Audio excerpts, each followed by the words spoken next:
خالد ابن ولید ہیں۔ اس کے بعد ہوتا یہ ہے کہ تاریخ تبری میں آتا ہے، اور یہ بات اہل تشیعوں کا جو اعتراض ہے بالکل صحیح ہے، تاریخ تبری میں، الاستیاب میں، الاصابہ میں، فی تمیز الصحابہ میں، یہ تاریخ اسلام کی مستند ترین کتابیں ہیں، اور اس کو باقاعدہ طور پر علماء دین جو ہیں ان کو تاریخی طور پر پڑھایا جاتا ہے بڑے بڑے مدارس کے اندر۔ تو اس میں یہ بات واضح لکھی ہے کہ مالک بن نویرہ کو جب قتل کر دیا جاتا ہے تو ان کے جسم کی بے حرمتی ہوتی ہے، ان کے سر کو کاٹا جاتا ہے، اور سر کو کاٹنے کے بعد ہنڈیا میں ان کا دماغ یعنی مغز کو پکایا جاتا ہے، اور مغز کو پکانے کے بعد صحابہ کرام کی جو جماعت ہے اس مغز کو کھاتی ہے۔ یہ ان کے جسم مبارک کی بے حرمتی ہوتی ہے۔ ابو قتادہ رضی اللہ تعالیٰ عنہ اس واقعے کو دیکھتے ہیں، غم و غصے میں ہوتے ہیں، جلال میں ہوتے ہیں۔ یہ اہل سنت کی کتابوں میں لکھا ہے، یہ اہل سنت کی تاریخی کتابوں میں درج ہے یہ واقعہ۔ اب اہل سنت جو ہے وہ اس کے انکاری نہیں، جھوٹا واقعہ ہے، انجینئر صاحب بھی انکاری ہو گئے، تو بھائی آپ اپنی ان کتابوں کو جلا دیں، پھر یہ واقعہ ثابت ہے، یہ واقعہ ثابت ہے کہ صحابہ کرام نے انسانی گوشت کھا کر بے حرمتی کی ہے۔ اور ابو قتادہ نے پھر جا کے شکایت کیوں کی؟ ابو قتادہ رضی اللہ تعالیٰ عنہ جو ہیں، کیا نام ہے، انہوں نے جا کے شکایت کی۔ اب اس میں ایک اور بات بھی سنیے گا، مالک بن نویرہ رضی اللہ تعالیٰ عنہ کی نظر، حضرت خالد بن ولید رضی اللہ تعالیٰ عنہ کی جو نظر ہے وہ حضرت مالک بن نویرہ کی بیوی پر پڑ جاتی ہے، اور ان کی بیوی انتہائی حسین و جمیل خاتون ہوتی ہیں۔ اب انتقال ہوئے ہوئے چند دن نہیں گزرے ہیں، یعنی قتل ہوئے ہوئے چند دن نہیں گزرے ہیں مالک بن نویرہ کے، وہ ان سے نکاح کر لیتے ہیں، اور جیسی بات ہے جمع بھی ہو جاتا ہے۔ ابو قتادہ اس کی بھی شکایت کرنے جاتے ہیں۔ جب وہ مدینہ پہنچتے ہیں تو حضرت ابو بکر صدیق رضی اللہ تعالیٰ سے پہلے حضرت عمر سے ملاقات ہو جاتی ہے۔ حضرت عمر کو یہ پورا واقعہ وہ سنا دیتے ہیں کہ مالک بن نویرہ کا قتل ناحق ہوا ہے، اس کا سر کاٹ کر ہنڈیا میں پکایا گیا ہے، اور اس کی بیوی کے ساتھ بغیر عدت پوری ہوئے خالد ابن ولید نے نکاح کیا ہے۔ ٹھیک ہے، میں بڑے احترام کے ساتھ نام لے رہا ہوں رضی اللہ تعالیٰ عنہ، لیکن تاریخ کی حقیقت بہت تلخ ہے۔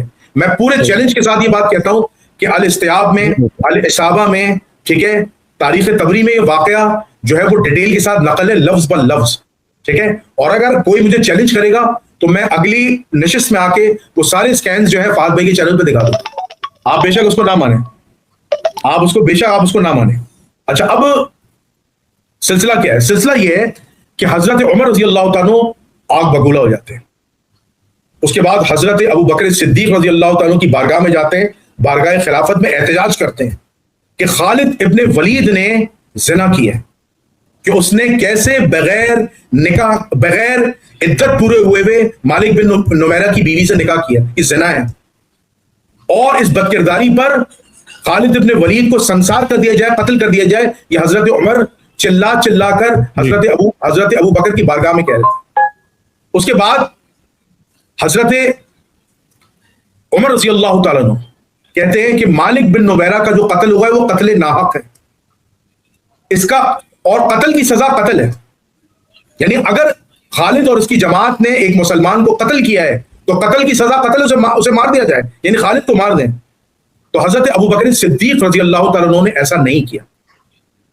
اب آپ کہیں گے انہوں نے ایسا کیوں نہیں کیا، اس کی میں آپ کو اب وجہ بتاتا ہوں، ٹھیک ہے۔ اب آپ حضرت ابو بکر کے اسلام پہ آ گئی کہ یار حضرت عمر کہہ رہے ہیں کہ خالد ابن ولید اور اس کی جماعت نے قتل ناحق کیا ہے، پھر لاش کی بے حرمتی کی، سر کاٹ کے مغز کو ہنڈیا میں پکایا گیا اور کھایا گیا ہے، انسانی گوشت کھایا گیا ہے، اور اس کے بعد بغیر عدت پورے ہوئے مالک بن نویرہ کی بیوی سے نکاح کیا اور جمع کیا، یعنی نکاح بھی باطل، جسمانی جسم کی بھی بے حرمتی اور قتل ناحق بھی۔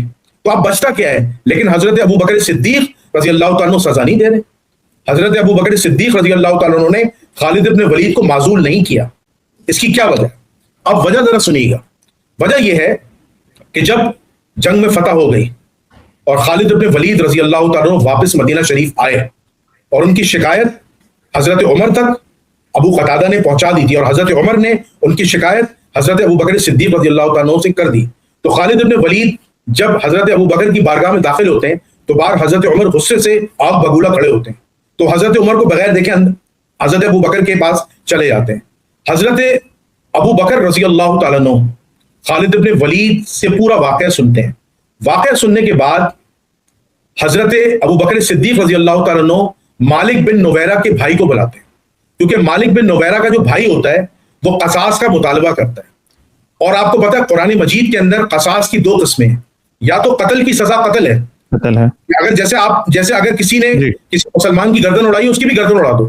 اور دوسرا معاملہ ہے قصاص کا, یعنی کمپنسیشن, پیسے دے کے, دیت دے کے.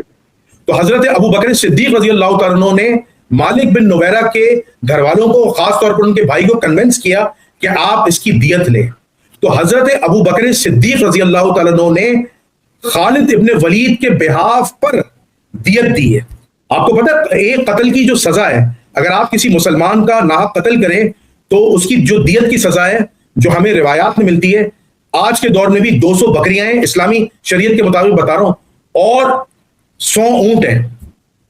یا تو 200 بکریاں ہوں گا یا 200 بکریاں یا 100 اونٹ ہوں گے. ظاہر ہے بیت المال میں سے دیا انہوں نے, حضرت ابو بکر کا اپنا بزنس تو نہیں تھا. ہاں بالکل. حضرت عمر کے اس پروٹیسٹ کو تو شیعہ کو اپریشیٹ کرنا چاہیے, کیا اس کو کرتے ہیں وہ؟ جی وہ اپریشیٹ کرتے تو ہیں لیکن تقیتاً کرتے ہیں نا, وہ دل سے تھوڑی کرتے. جو بات ان کی فیور میں جاری ہوگی وہ اس کو مانیں گے, وہ دلیل کے طور پر لائیں گے, اور جو بات ان کے اگینسٹ ہوگی وہ اس کو نہیں مانیں گے. لیکن بہرحال آپ کو پتہ ہے مکتب فکر ہے, وہ تو حضرت عمر کو بھی نہیں مانتے. میں نے بڑی مزے کی بات ایک جگہ پڑھی, اور میں نے میرے خیال میں حسین ہیکل نے جو حضرت عمر کے اوپر کتاب لکھی ہوئی ہے نا, اس کے اندر لکھا کہ حضرت خالد بن ولید نے یہ جو کام کیا نا, اس کے پیچھے یہ زکوٰۃ کا میٹر تو ایک بہانہ ہے. ان کی اصل میں جو انٹینشن تھی وہ تھی ہی شاید حضرت مالک بن نویرہ کی وائف تھی. دیکھیں میں آپ کو ایک چیز بتاؤں, میں آپ کو ایک بات بتاتا ہوں. دیکھیں اہل سنت والجماعت کا اس بات پر عقیدہ ہے الصحابۃ کل فی العدول, کہ صحابہ تمام کے تمام عادل ہیں, یعنی آپ ان کی نیت پہ شک نہیں کر سکتے. لیکن ہاں اس پہ امام ابو داؤد رحمۃ اللہ علیہ نے فٹ نوٹ لکھے کہ صحابہ حدیث بیان کرنے میں عادل تھے, ان کے اعمال کی کوئی گارنٹی نہیں, بشرط یہ کہ جو السابقون الاولون ہیں, جو انصار و مہاجرین ہیں, وہ جنت میں جائیں گے. ٹھیک ہے, جن پر ڈکلیئرڈ جنتی ہونے کا جو ہے وہ اللہ کے رسول نے ارشاد فرما دیا ہے, جس میں عشرہ مبشرہ ٹاپ لسٹ پہ آتے ہیں. اچھا اب ہم بات کرتے ہیں مالک بن نویرہ کی. دیکھیں مالک بن نویرہ کو حضرت ابو بکر نے کہ بھائی کو جو ہے حضرت ابو بکر نے دیت کے لیے آمادہ کیا, یعنی حضرت خالد کو قتل ہونے سے بچا لیا کہ اس کو قتل نہ ہو. اب اس کی وجہ میں بتا رہا ہوں. اس کے بعد حضرت عمر اعتراض کر رہے ہیں, غصہ کر رہے ہیں, یہ آپ کیا کر رہے ہیں, یہ ظلم ہے, یہ زیادتی ہے, آپ نے انصاف نہیں دیا. حضرت ابو بکر نے دیت دی. اب کوئی یہ اعتراض ذرا کر کے دکھائے کہ مالک بن نویرہ تو مرتد تھے, دارہ اسلام سے خارج تھے, مسلمان نہیں تھے, تو کیا کسی کافر کی دیت دی جاتی ہے؟ دیت تو مسلمان کی دی جاتی ہے. کبھی بالکل یہ بہت بڑا اپنے وہ انجینئر صاحب والی پھکی دیا آپ نے, literally logical answer, rational answer آپ نے دیا. بالکل بالکل, تو دیت تو مسلمان کی دی جاتی ہے. تو اب بات یہ ہے کہ حضرت ابو بکر نے دیت دی اور وہ معاملہ کمپنسیٹ ہو گیا. اب بات آئے مالک نکاح کی, کہ مالک بن نویرہ کی بیوی سے جو نکاح کیا تھا, حضرت ابو بکر نے خالد ابن ولید کو آرڈر دیا کہ اپنی بیوی کو طلاق دو. انہوں نے طلاق دی ہے اور اس کو چھوڑ دیا. ویسے تو وہ نکاح اسلامی طور پر فاسد ہے, وہ نکاح اسٹیبلش ہی نہیں ہو سکتا, بغیر عدت کے نکاح جو ہے وہ اسٹیبلش ہوتا ہی نہیں, وہ نکاح فاسد ہو جاتا ہے. لیکن حضرت ابو بکر کے آرڈر پر انہوں نے مالک بن نویرہ کی بیوی کو چھوڑ دیا. ٹھیک ہے, اب آپ کہیں گے کہ یار ان کو تو سنسار کرنا چاہیے. حضرت خالد ابن ولید کو سنسار بھی کرنا چاہیے یا قتل بھی کرنا چاہیے, دونوں کام نہیں کیا. بخاری کی روایت سنیے گا. بخاری شریف میں نبی کریم صلی اللہ علیہ وآلہ وسلم ایک غزوہ میں خالد ابن ولید کو بھیجتے. خالد ابن ولید رضی اللہ تعالیٰ عنہ کسی مسلمان کا قتل ناحق کر دیتے.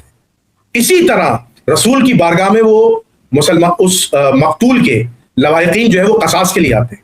رسول اللہ صلی اللہ علیہ وآلہ وسلم نے بخاری شریف کے مطابق خالد ابن ولید کو قتل نہیں کروایا, یعنی قتل کی سزا تو قتل ہے, بلکہ قصاص میں دیت ادا کی, اور یہ جملہ کہا کہ اے اللہ میں خالد کے اس عمل سے بری الذمہ ہوں, تو جان اور خالد جان, میں خالد سے اعلان برات کرتا ہوں. یہ حضور کے الفاظ ہیں, بخاری میں ریکارڈڈ.